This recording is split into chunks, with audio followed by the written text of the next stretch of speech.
Hello दोस्तों, education IQ में आपका एक बार फिर बहुत बहुत स्वागत है। और आज की एमसीक्यू सीरीज का पहला क्वेश्चन आपके सामने है। और पहला क्वेश्चन आपके अंतर्राष्ट्रीय ऊर्जा एजेंसी से संबंधित है। और अंतर्राष्ट्रीय ऊर्जा एजेंसी एक स्वायत्त अंतर सरकारी संगठन है जो ऊर्जा की मांग और आपूर्ति की प्रवृत्तियों पर महत्वपूर्ण विश्लेषण और अंतर्दृष्टि प्रदान करता है। आपको ये बताना है कि जो अंतर्राष्ट्रीय ऊर्जा एजेंसी है, इस जो गठन हुआ था वो किसके अंतर्गत स्थापित इसको किया गया था। तो सही ऑप्शन है ए, बी, सी, डी। तो आप पहले इसको खुद से अटेंड करने की कोशिश करें। तो इसका सही आंसर है, मैं ऑप्शन में अपना वक्त ज़ाया नहीं करूँगा, ना ही आपका वक्त ज़ाया करना चाहता हूँ। तो मैं सीधा डायरेक्ट आंसर बताऊँगा आपको, तो इसलिए आप पहले ही इसको अटेंड करने की कोशिश कर लेना। तो इसका सही आंसर है आपका आर्थिक सहयोग और विकास संगठन है। सी आपका सही आंसर है। और जो संयुक्त राष्ट्र संघ है, इसकी स्थापना 1945 में की गई थी और इसका मुख्यालय न्यूयॉर्क में स्थित है।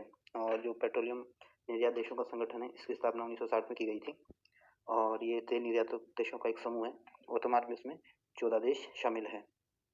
और जो G20 है, इसकी स्थापना 1999 में की गई थी जब कारगिल युद्ध हुआ था, है ना। और अंतर्राष्ट्रीय ऊर्जा एजेंसी है, इसका आपका मुख्यालय पेरिस में है जो फ्रांस की राजधानी है। और इसकी स्थापना 1974 में की गई थी जब तेल का संकट पूरे विश्व में मंडरा रहा था, तब इसकी स्थापना की गई थी। और इसमें सदस्य संख्या की बात करें तो इसमें वर्तमान में 30 सदस्य हैं और 8 इसके सहयोगी देश हैं। भारत भी इसका सहयोगी देश है और भारत इसका सहयोगी देश 2017 में बना था। और जो आपका अंतर्राष्ट्रीय ऊर्जा एजेंसी है, इसका सदस्य बनने के लिए आपको पहले आर्थिक सहयोग और विकास संगठन का सदस्य बनना अनिवार्य है, तभी जाके आप अंतर्राष्ट्रीय ऊर्जा एजेंसी के सदस्य बन सकते हैं। और जो अंतर्राष्ट्रीय ऊर्जा एजेंसी है, ये 75% वैश्विक ऊर्जा खपत का प्रतिनिधित्व करती है। तो इस हिसाब से आपका आंसर क्या हो जाएगा? सी आपका सही आंसर। नेक्स्ट क्वेश्चन की तरफ चलते हैं। ये कह रहा है कि नेक्स्ट क्वेश्चन कह रहा है कि संघ राज्य क्षेत्र दिल्ली के संदर्भ में आपको 2 कथन दिएंगे और आपको ये बताना कि इनमें कौन सा कथन सही है। पहला कथन कह रहा है कि दिल्ली के मुख्यमंत्री को दिल्ली के उपराज्यपाल द्वारा नियुक्त किया जाता है। तो पहला कथन गलत है।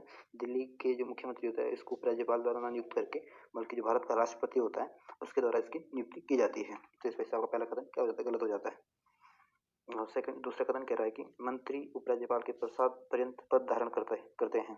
तो दूसरा कथन भी ठीक गलत है, क्योंकि जो मंत्री होते हैं इनकी नियुक्ति भी राष्ट्रपति द्वारा ही की जाती है, लेकिन ये मुख्यमंत्री की सलाह पर करते हैं, है ना। तो दूसरा कथन इस वजह से क्या होता है? गलत हो जाता है। और ये राष्ट्रपति के प्रसाद पद धारण करते हैं कौन? मंत्री। तो इस वजह से आपका पहला दूसरा कथन गलत है। तो इस हिसाब से आपका आंसर क्या है? डी आपका सही आंसर है। और दिल्ली को विशेष राज्य का दर्जा 1991 में दिया गया था। 69 में संविधान संशोधन अधिनियम द्वारा इसको विशेष राज्य का दर्जा दिया गया था, है ना।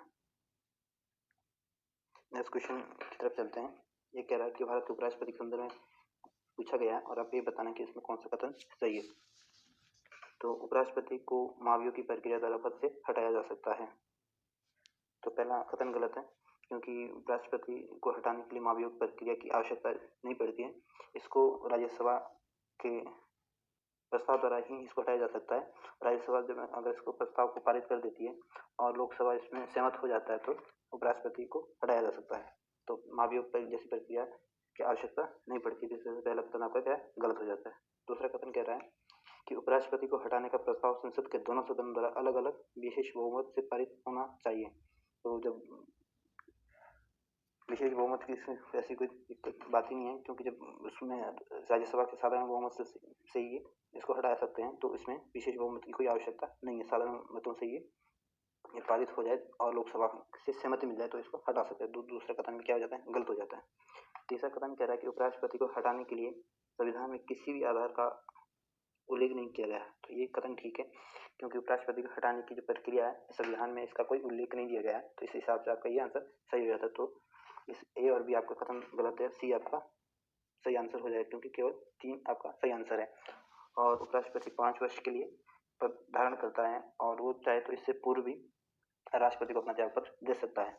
और इसको जो हटाने की जो प्रक्रिया है, ये राज्यसभा में एक संकल्प द्वारा पारित किया जाता है और इसको लोकसभा में सहमति मिलने के बाद और इससे पूरे किया कि 14 दिन की एक अग्रिम नोटिस देना पड़ता है राष्ट्रपति को। इस प्रक्रिया के द्वारा इसको हटा सकते हैं।